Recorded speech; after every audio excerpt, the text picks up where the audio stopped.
Back to the Patel C learning zone. Last lecture के अंदर हम लोगों ने सेक्शन बी के 1 मार्क वाले जितने भी शॉर्ट क्वेश्चन थे उन सबको कर लिया था। एंड इस लेक्चर में हम लोग आज 2 मार्क वाले एंड प्रॉबेबली 3 मार्क वाले भी शायद से कवर कर लेंगे। देखते हैं फ्रेंड्स कितना होता है। तो जनरली क्या होता है कि मैं पढ़ाना स्टार्ट करूँ, उसके बाद एक्सप्लेनेशन के कोई पॉइंट पे अगर डीप चली जाऊँ तो आइडिया नहीं रहता, खास करके जब थियोरी का पॉइंट होता है तो इतना ज़्यादा मतलब हम टारगेट नहीं कर सकते कि एग्जैक्टली हमें इतना ही पढ़ाना है एंड 30 मिनट्स हो गया and then that's all, right. तो चलो वो सब आपके अभी समझ के बाहर की चीज़ें हैं। हाल फिलहाल आपके समझ के अंदर की जो चीज़ें हैं उसके बारे में बात करें तो फर्स्ट क्वेश्चन है आपका सेक्शन सी का फ्रेंड्स, एंड वो है what is base year, which point should be consider while choosing it. So base year क्या होता है इसके बारे में हम लोग ऑलरेडी डिस्कशन कर चुके हैं। बेस ईयर का मतलब होता है कि हम हमारे करंट ईयर के डेटा को जिसके भी साथ कंपेयर कर रहे हैं सॉरी, तो हम हमारे करंट ईयर के डेटा को जिसके भी साथ कवर कर रहे हैं, सॉरी कंपेयर कर रहे हैं, तो जिसके भी साथ कंपेयर कर रहे हैं उसको हम कहेंगे बेस ईयर, राइट। और ये जो बेस ईयर होते हैं उसके 2 टाइप्स होते हैं, ये भी मैं आपको बता चुकी हूँ। एक होता है चेन बेस्ड एंड दूसरा होता है fixed based. Fixed base chain base क्या होते हैं इसके बारे में भी ऑलरेडी डिस्कशन हो चुका है। सो हाल फिलहाल आपके क्वेश्चन में आपको पूछा गया ये है कि बेस ईयर सिलेक्ट करते टाइम पे आपको क्या क्या चीज़ें ध्यान में रखनी चाहिए। सो बेस ईयर सिलेक्ट करते टाइम पे जो फर्स्ट चीज़ होती है वो ध्यान में ये रखनी चाहिए कि base year should be normal year. Base year should be normal year, which should be free from any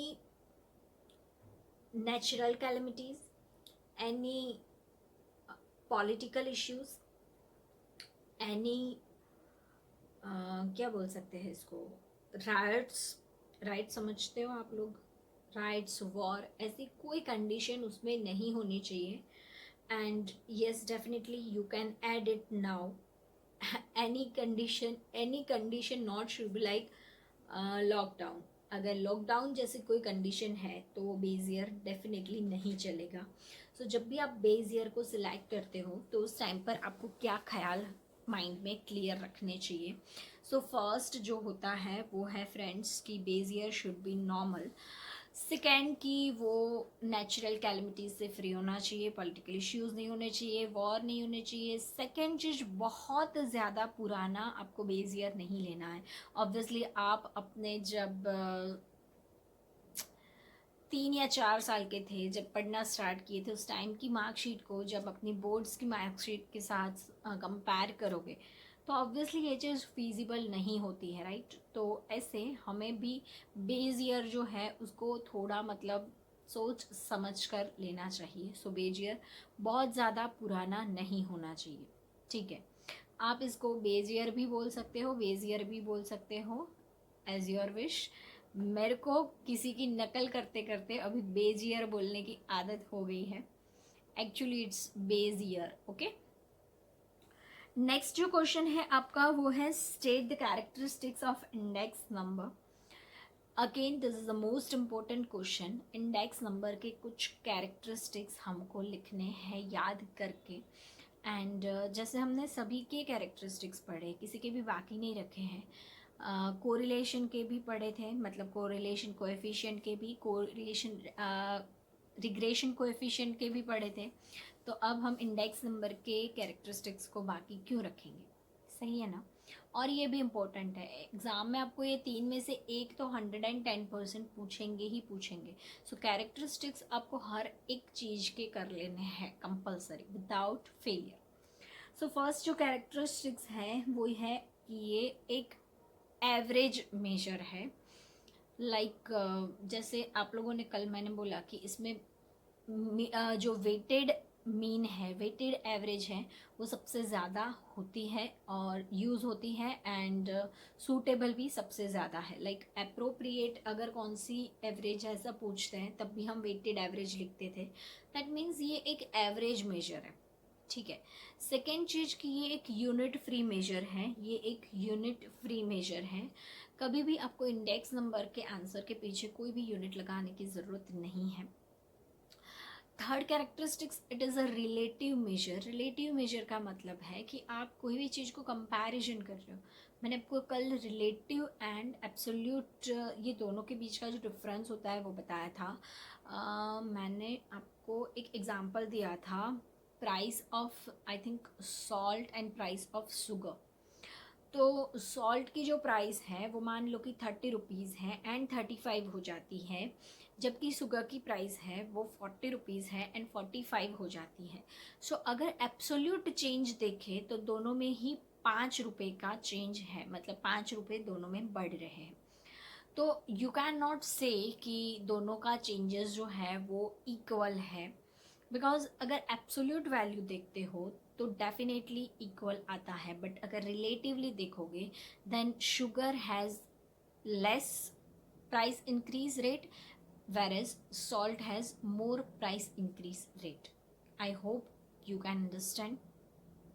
so friends, ये एक क्या है, ये एक रिलेटिव मेजर है। सेकेंड चीज़, ये एक कंपैरेटिव मेजर है। कंपैरेटिव मेजर इसलिए बिकॉज ये जब भी हमें कुछ डेटा को, मैंने स्टार्टिंग के, जब इस चैप्टर का स्टार्टिंग का फर्स्ट लेक्चर है तो उसी में बताया था कि ये हम हमेशा करंट ईयर के डेटा को पास्ट के साथ कंपेयर करने के लिए ही इंडेक्स नंबर ढूंढते हैं। एंड इंडेक्स नंबर और कुछ है ही नहीं, ये सिर्फ और सिर्फ आपका जो परसेंटेज चेंज हो रहा है, मैंने डेफिनेशन आपको पढ़ाई तब भी बोला था कि this is percentage change as compare to current and any fixed base year और चेन बेस ईयर। मतलब आप किसी भी चीज़ को साथ कंपेयर करो तो जितने भी परसेंटेज चेंज आपको मिल रहे हैं वही चीज़ आपकी क्या है, इंडेक्स नंबर। इंडेक्स नंबर जो है एक हम बोलते हैं कि ये बेस्ट एक एवरेज है, बिकॉज इसमें जो एवरेज के कैरेक्टरिस्टिक्स है वो सारे इसमें ऑलरेडी मौजूद है।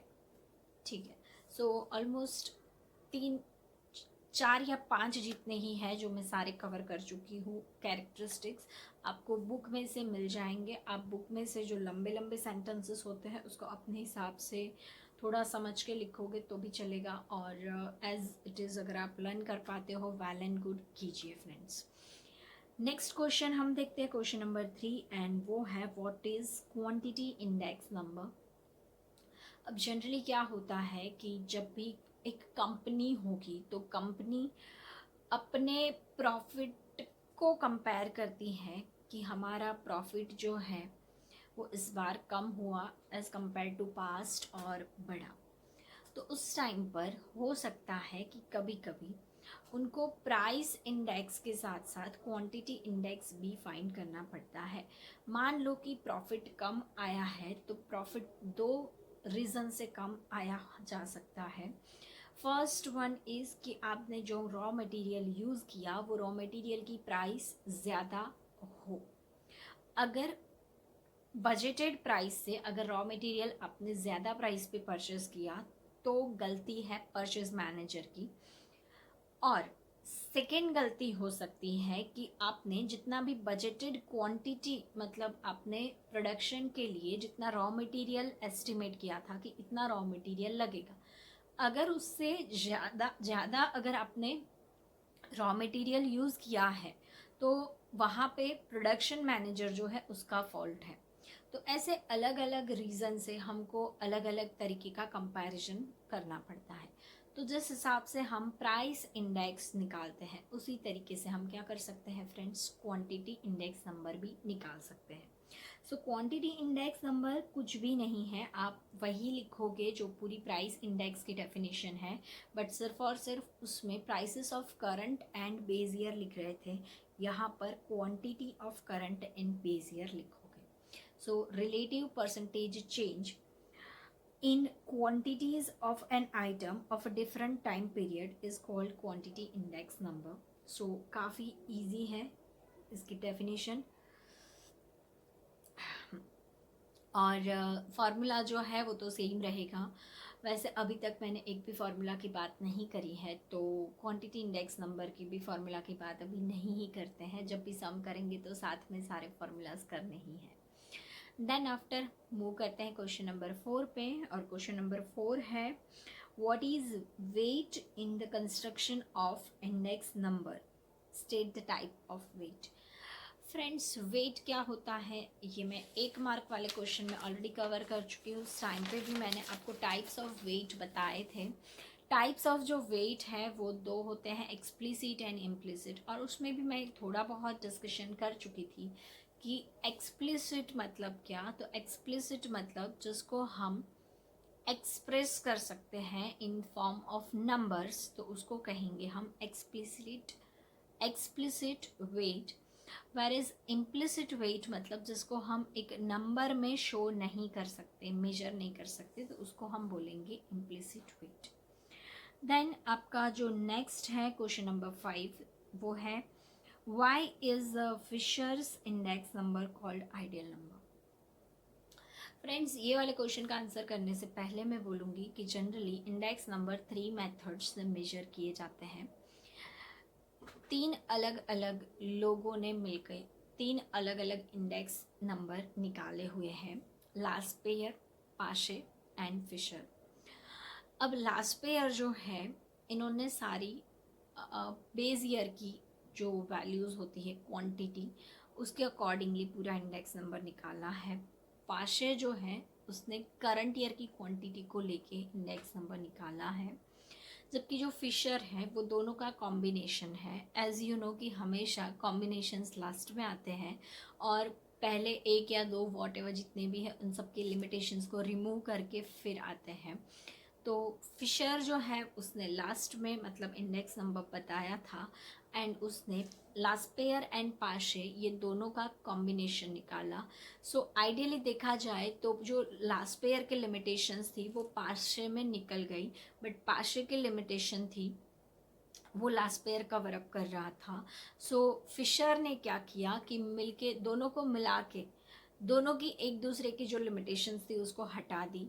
सो द बेस्ट एंड आइडियल जो इंडेक्स नंबर हम बोलते हैं वो होता है फिशर्स आइडियल नंबर। हमारा क्वेश्चन ये है कि ये क्यों आइडियल है। सो आइडियल इसलिए है क्योंकि ये एक तो दोनों जो लास्पेयर एंड पाशे हैं इसमें मतलब एक में ऐसा है कि सिर्फ करंट ईयर की क्वांटिटी ली है, दूसरे में ऐसा है कि सिर्फ बेस ईयर की क्वांटिटी ली है, जबकि फिशर में दोनों आ गया। तो एक आपका इसलिए बेस्ट है क्योंकि ये दोनों ईयर की क्वांटिटी को कंसिडर करता है।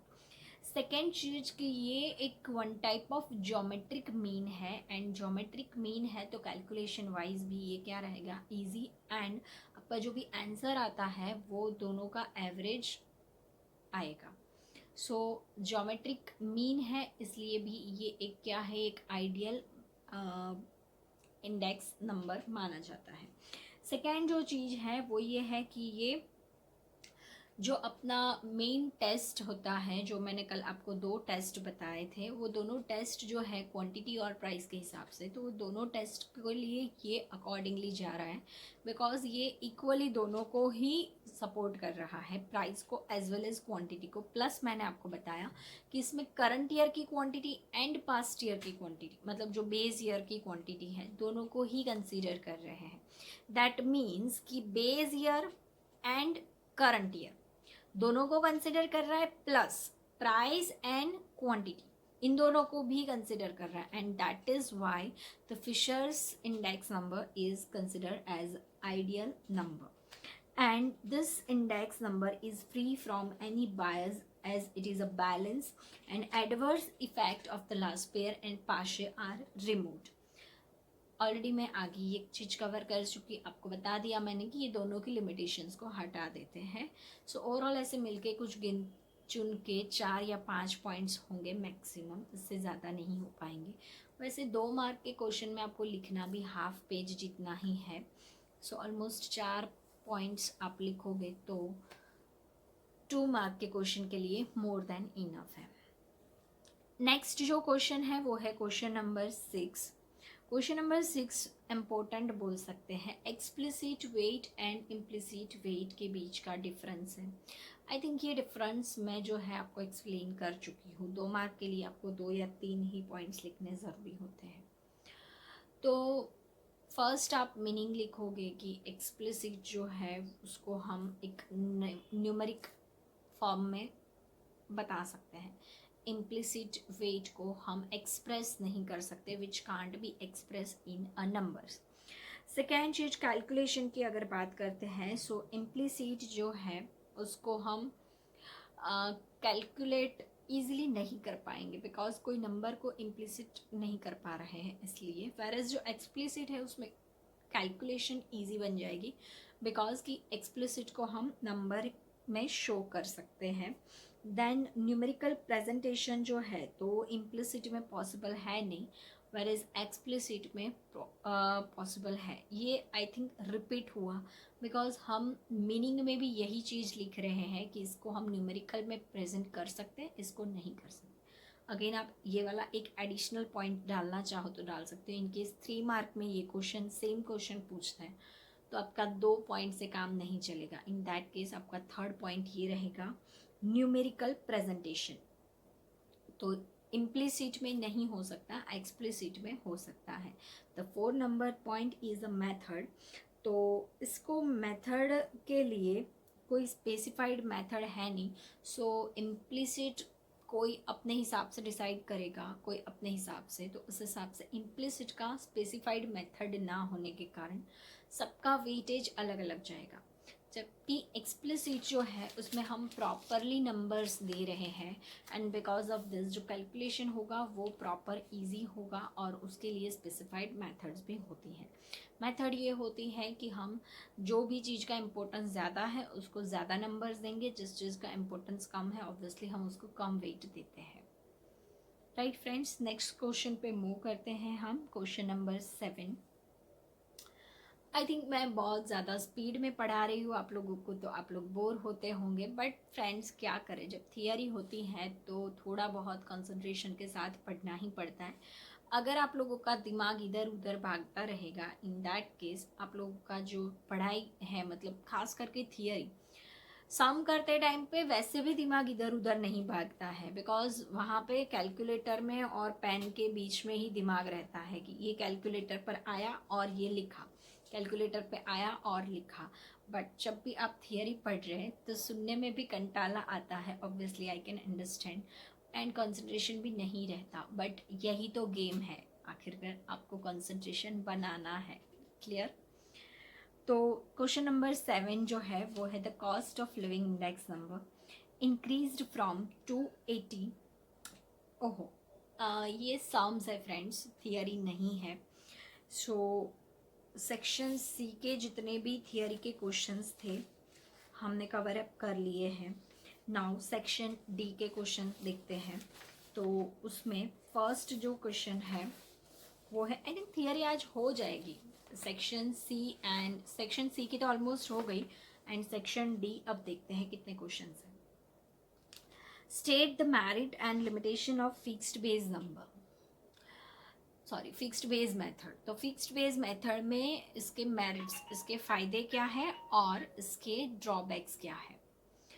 सो इतना इम्पोर्टेंट क्वेश्चन नहीं बोल सकते, ये एग्जाम में नहीं पूछ सकते हैं, बट स्टिल जब अपनी बुक में है तो रीड तो करके जाना पड़ेगा। एक्सेप्शंस आर ऑलवेज देयर, पूछ भी सकते हैं। सो फायदे क्या है, फिक्स्ड बेस लेने के फायदे क्या है।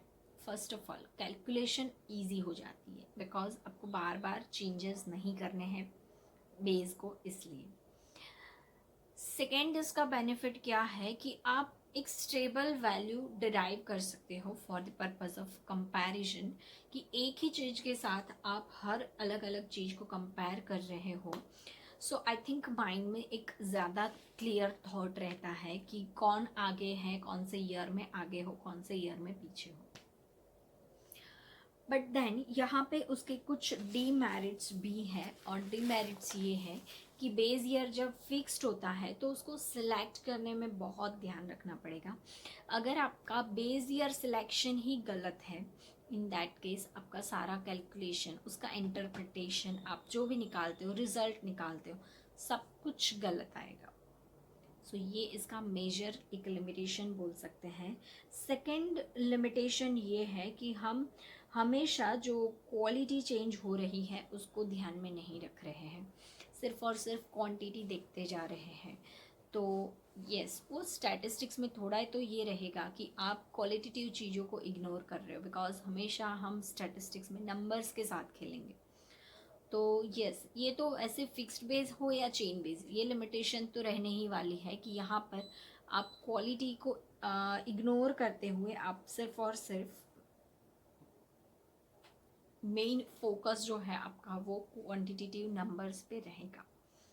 देन आपकी नेक्स्ट जो लिमिटेशन है कि if the base year is a year of very remote और पास्ट ईयर, अगेन वही का वही पॉइंट है कि अगर आपने बहुत दूर का बेस ईयर सिलेक्ट कर लिया है तो आपका जो भी आंसर आएगा वो प्रॉपर नहीं आ पाएगा, राइट। तो कैलकुलेशन जो है वो भी फिर इतना मज़ा नहीं आएगा जब आपका बेस ईयर सिलेक्शन ही गलत होगा। तो कैलकुलेशन एंड सेकेंड चीज़ उसका इंटरप्रिटेशन, उसका रिजल्ट कुछ भी सही नहीं मिलेगा। तो ये प्रॉब्लमेटिक है। नेक्स्ट क्वेश्चन पे मूव करते हैं। सेम है, चेन बेस्ड की लिमिटेशंस एंड